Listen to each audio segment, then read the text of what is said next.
दोस्तों, हर कोई इस बात को लेकर हैरान है कि आखिर इतने बड़े हादसे में जहां 250 के लगभग लोगों की मौतें हो गई, बावजूद इतने भयंकर विस्फोट में 2 लोग जिंदा कैसे बच गए। सोशल मीडिया पर तो लोग ऐसा बोलने लगे हैं कि ये तो चमत्कार हो गया। जी हाँ, आज जो गुजरात के अहमदाबाद में विमान हादसा हुआ, उसमें एक ब्रिटिश नागरिक समेत 2 लोग जिंदा बच गए, जबकि 240 यात्रियों की मौत हो गई। एयर इंडिया की ये फ्लाइट जो कि अहमदाबाद से लंदन जा रही थी और इसमें हमारे गुजरात के पूर्व मुख्यमंत्री रूपाणी जी का भी निधन हो गया। लेकिन इस हादसे में 2 लोग जिंदा बच गए, जिनमें से एक का वीडियो भी हो सकता है आपने देखा होगा। ये जो वीडियो में आपको शख्स दिख रहा है, मतलब खुद खड़ा होकर चल पा रहा है, इतनी सही हालत में शख्स जिंदा बच गया, इससे बड़ा सौभाग्य और क्या हो सकता है। ये भारतीय मूल के ब्रिटिश नागरिक रमेश विश्वास कुमार इनका नाम है, जो कि इसी फ्लाइट में 11A नंबर की सीट पर बैठे थे। हालांकि शुरुआत में तो न्यूज रिपोर्ट्स और मीडिया में भी ऐसी खबरें चलने लगी थी कि अहमदाबाद विमान हादसे में सभी 242 यात्रियों की मौत होगी, जो कि एयर इंडिया की फ्लाइट लंदन जा रही थी, जिसमें 169 तो भारतीय नागरिक सवार थे और 53 ब्रिटिश नागरिक सवार थे। लेकिन इन खबरों के कुछ देर बाद अभी शाम के समय जो न्यूज रिपोर्ट निकल कर आई, वो हर किसी को हैरान कर रही है। ये शख्स का जो आप वीडियो देख रहे हैं, ये शख्स इतने गंभीर हादसे में भी जिंदा बच गया। और इस खबर के सामने आने के बाद सोशल मीडिया पर लोग तरह तरह के कमेंट भी कर रहे हैं। कुछ लिख रहे हैं कि ये तो चमत्कार हो गया, इससे बड़ा सौभाग्य और क्या हो सकता है। कुछ यूजर्स लिख रहे हैं कि शायद यमराज से भी भूल हो गई। तो तरह तरह की बातें हो रही है। खैर, वजह चाहे जो भी हो दोस्तों, अच्छी बात है कि जो भी बचे। लेकिन दुखद बात यह है कि इस हादसे में अधिकतर लोगों की मौत हो चुकी है, लगभग 240। और ये विमान जिस बिल्डिंग से टकराया, उसमें कुछ इंटर्न डॉक्टर्स भी थे, उनमें भी 6 से 10 इंटर्न डॉक्टर्स की मौत की तो खबर आ रही है। 50-60 डॉक्टर घायल भी हुए। तो आज जो ये बड़ी दुखद घटना हमारे देश में घटी दोस्तों, ईश्वर उन सभी लोगों की आत्मा को शांति दे जिन्होंने इस घटना में अपनी जान गंवाई, और उनके परिवार वालों को भी इस दुखद घड़ी में हिम्मत दे, हौसला दे। ओम शांति। अश्रुपूरित श्रद्धांजलि हम सब की तरफ से। तो आज गुरुवार दोपहर अहमदाबाद में एयर इंडिया का Boeing 787 Dreamliner plane take off के कुछ ही मिनट बाद क्रैश हो गया। फ्लाइट नंबर AI-171 ने दोपहर 1:38 पर तो उड़ान भरी और 1:40 पर तो हादसा ही हो गया। सिर्फ 2 मिनट ही हवा में रह पाई फ्लाइट। उस समय प्लेन की ऊंचाई 625 फीट पर थी। इस प्लेन में 12 क्रू मेंबर समेत 242 लोग सवार थे और अब तक हादसे में केवल 2 लोगों के बचने की बात आई है, बाकी सभी की मौत की खबर है। न्यूज एजेंसी ANI ने पुलिस कमिश्नर के हवाले से दी जानकारी और उसमें बताया कि प्लेन की सीट नंबर 11A पर बैठे हुए भारतीय मूल के ब्रिटिश नागरिक रमेश कुमार विश्वास इस हादसे में जिंदा बच गए हैं और उनका ये वीडियो भी सामने आया। इसके अलावा भी एक और यात्री जिंदा बचा है, जो अभी अस्पताल में भर्ती है। हालांकि इससे पहले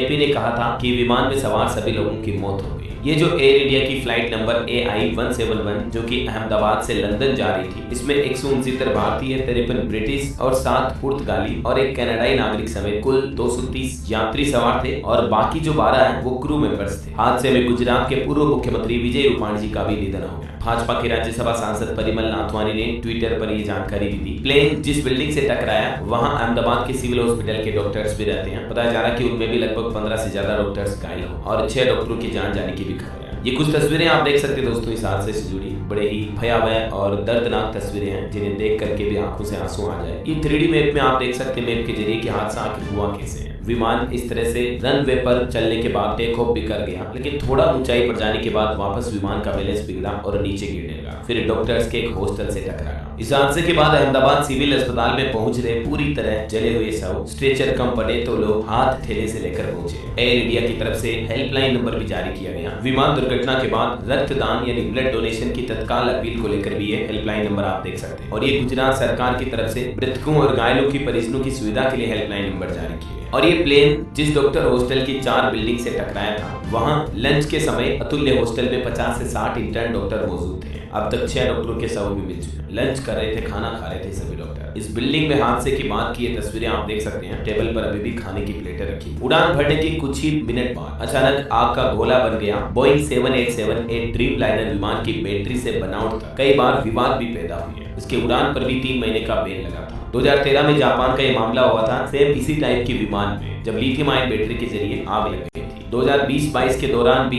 विमान की बॉडी के जोड़ों में गैप की शिकायत हुई थी, तब भी बोइंग ने अपनी गलती मानी है। एक विवाद पिछले साल अप्रैल 2024 में हुआ। विमान के हिस्से जोड़ने का तरीका बदला कंपनी ने, जिससे कि हवा में विमान के टूटने का खतरा बढ़ जाता है। देखा जाए तो बोइंग विमान काफी विवादों में रहा है और कई बार इसके हादसे भी देखने को मिले हैं। हालांकि इस विमान की खासियत भी आप देख सकते हैं, कितनी लंबाई चौड़ाई होती है और कितनी इसकी फ्यूल कैपेसिटी होती है। आज अपने प्लेन के सफर से ठीक 3 दिन पहले ही पंजाब लुधियाना से लौटे थे गुजरात के पूर्व CM रूपाणी। उपचुनाव में भी उन्होंने प्रचार किया था। 3 साल से ये पंजाब चंडीगढ़ बीजेपी के प्रभारी भी थे और आज ये अपनी बेटी से मिलने लंदन जा रहे थे। लेकिन कौन जानता कि उनका ये सफर अंतिम सफर बन जाएगा। वैसे दुनिया के कुछ बड़े प्लेन हादसों की कहानी और दास्तान देखिए। स्पेन में मिस कम्युनिकेशन से 586 मौतें हुई है। हरियाणा में कुछ सालों पहले विमान भी भिड़े थे जिसमें 350 लोग मारे गए। तुर्की में एक विमान का दरवाजा भी टूट गया था। नवंबर 1996 में हमारे देश भारत के हरियाणा राज्य में 2 प्लेन टकरा गए थे जिसमें 350 मौतें हो गई थी लगभग। अच्छा, अब एक दास्तान देखिए। इस विमान हादसे में जो शख्स बचा उसकी आंखों देखी स्टोरी है। उसका कहना कि जब मैंने आंख खोली तो चारों तरफ लाशें ही लाशें थी। दिल को झकझोर कर देने वाली आप बीती सुनाई है। हादसे में बचे रमेश ने कहा कि होश आया तो चारों ओर सिर्फ लाशें दिखी। हादसे में बचे रमेश विश्वास कुमार ने कहा कि टेक ऑफ के 30 सेकंड बाद ही प्लेन जबरदस्त आवाज के साथ क्रैश हो गया। मुझे होश आया तो मेरे अगल बगल लाशें ही लाशें पड़ी थी। प्लेन के टुकड़े चारों तरफ बिखरे हुए थे। मुझे किसी ने उठाया और एम्बुलेंस में डाल दिया। मेरा भाई भी मेरे साथ प्लेन में सफर कर रहा था। प्लीज उसे ढूंढने में मेरी मदद कीजिए। दुखद खबर ये है दोस्तों, कुछ मीडिया रिपोर्ट्स में बताया जा रहा है कि इस हादसे में 241 लोगों की जान चली गई, लेकिन रमेश विश्वास कुमार नामक एक यात्री चमत्कारिक रूप से बच गए हैं और अस्पताल में अभी उनका इलाज चला। लेकिन फिर भी ये काफी सही हालत में दिख रहे हैं क्योंकि ये खुद खड़े होकर चलने लगे, दौड़ने लगे। इनका कहना कि जब मैं खड़ा हुआ तो चारों तरफ लाशों को देखकर मैं डर गया। इसके बाद मैं खड़ा हुआ और बस दौड़ने लगा। वो बोले कि टेक ऑफ के 30 सेकंड बाद जोरदार आवाज आई और फिर विमान जमीन से टकरा। सब कुछ इतना तेज हुआ कि समझने का मौका ही नहीं मिला। हालांकि रमेश के भी सीने, आंखों और पैरों में कुछ गंभीर चोटें हैं। फिलहाल उनका अस्पताल में इलाज चल रहा है और हम जल्द उनके स्वस्थ होने की कामना करते हैं। साथ ही मृतकों के परिजनों को ईश्वर हिम्मत दे, हौसला दे, यही हमारी प्रार्थना है। ओम शांति दोस्तों।